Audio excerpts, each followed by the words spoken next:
When David Jones went to fight those rebels, all he could think about was marrying his fiancée Jane McCrae. He would never get the chance, though. On today's episode, we're going to be talking about the murder mystery of Jane McCrae. I'm Christian Murray, and this is the Founders Club.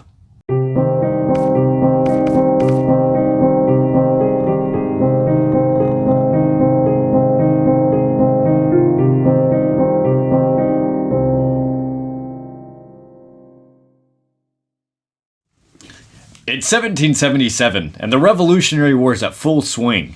Jane McCrae was the daughter of a New Jersey minister. When her father died, she moved to the northern part of New York with her brother. Like many in the colonies, her life was very divided. Her brother was a patriot in the local militia, and she was engaged to a loyalist named David Jones. Torn between the family, she moved with her loyalist friend named Sarah McNeil. She was closer to David because, David Jones had left to join the Saratoga campaign. The primary thrust of the Saratoga campaign was planned and initiated by General Johnny Burgoyne. Commanding a main force of some 7,000 men, he moved south on June 14th through New York from Quebec. It would cut a whole central part of America off from the cause, which would be devastating for the Americans. General Burgoyne also allied with the Native Americans to intimidate the colonists and raid their villages. At this time, the British moved down from Lake Champlain and won the Battle of Fort Ticonderoga, Fort Anne, and they had their eyes set on Fort Edward. American morale was low, and the Americans haven't really had a major victory yet. France and many colonists were on the fence about joining the patriotic cause. It looked like the beginning of the end for the Americans. The British were getting closer and closer to Sarah and Jane. And, David wrote Jane saying that he was going to be there soon and they should get married. Now remember, with the British Army getting closer, it also meant that people around that area were more at risk. The Native Americans that the British paid were getting pretty anxious. They didn't understand limited warfare. On July 25th, the natives attacked a settlement 14 miles away from Fort Edward. 9 people, including many children, died. Another problem is that the natives didn't understand the difference between patriots and loyalists. That would be bad news for Jane McCrae. And on July 27th, the Native Americans showed up at the woman's place, and it's believed that David Jones had sent them there to bring her back to the camp. The women were separated, and that's when the tragedy struck. Sarah McNeil made it to the camp without her 23-year-old friend Jane McCrae. David Jones would then see something that would haunt him for the rest of his life. On one of the belts of the Native Americans was a scalp that he knew too well. It was the scalp of Jane McCrae.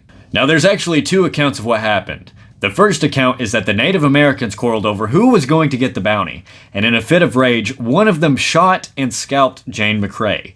The other is that they were attacked by an American militia, and a stray bullet killed her, and the Native Americans scalped her just to get the bounty. This event left the whole camp outraged, and when Johnny Burgoyne found out about this, he was mad.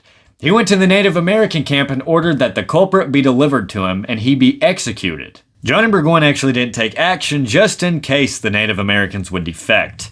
He needed them for his eyes and ears. The natives were still offended, though, and many abandoned him.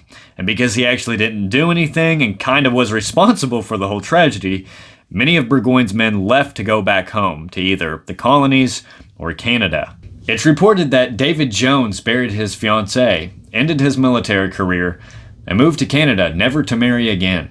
These aren't the only things that happened, though. The colonists picked up on the story and printed it everywhere. It was in newspapers, songs, poems, arts, and so much more. General Horatio Gates even had a newspaper article about it. That the savages of America should end their warfare, mangle and scalp the unhappy prisoners who fall into their hands is neither new nor extraordinary, but that the famous Lieutenant General Burgoyne, in whom the fine gentleman is united with soldier and the scholar, should hire the savages of America to scalp Europeans and the descendants of Europeans. Nay more, that he should pay a price for each scalp so barbarously taken, is more than will be believed in England.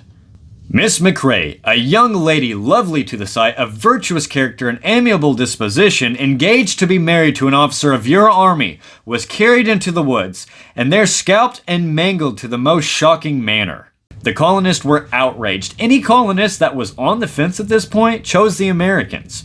Many joined their local militias to fight against the British.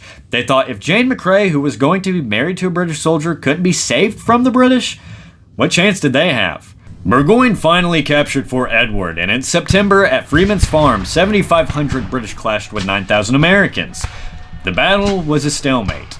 Burgoyne was forced to either attack again or retreat, and he chose to attack. But on October 17th, 1777, Burgoyne and his forces surrendered. This battle also convinced the French to send troops and help the Patriot cause. This battle is considered the turning point of the Revolutionary War. The victory of Saratoga was so great that it's actually in painting form in the capital of the United States. Now, I don't want to get into the battle too much because we're saving that for a war series, but let's learn from this experience. It's kind of crazy to think that sometimes bad situations can lead to good results. Without the murder of Jane McCrae, we may have never actually won the Battle of Saratoga. And if we never won the Battle of Saratoga, the French would have never entered the war. And if the French never entered the war, we wouldn't have won the war and we wouldn't have a nation right now. But what do you guys think? This is something that historians have been debating about for years. Do you think that it was a random stray bullet that had killed Jane? Or do you think it was a Native American that had killed her and scalped her? Let us know below and we want to know your ideas. But that's all we got today. If you like this video, hit that like button. If you like the channel and want to become a member of the channel, hit that subscribe button. We're going to have more videos popping up over here on the side, so check those out. And remember, history's a great story that needs to be told. So tell it.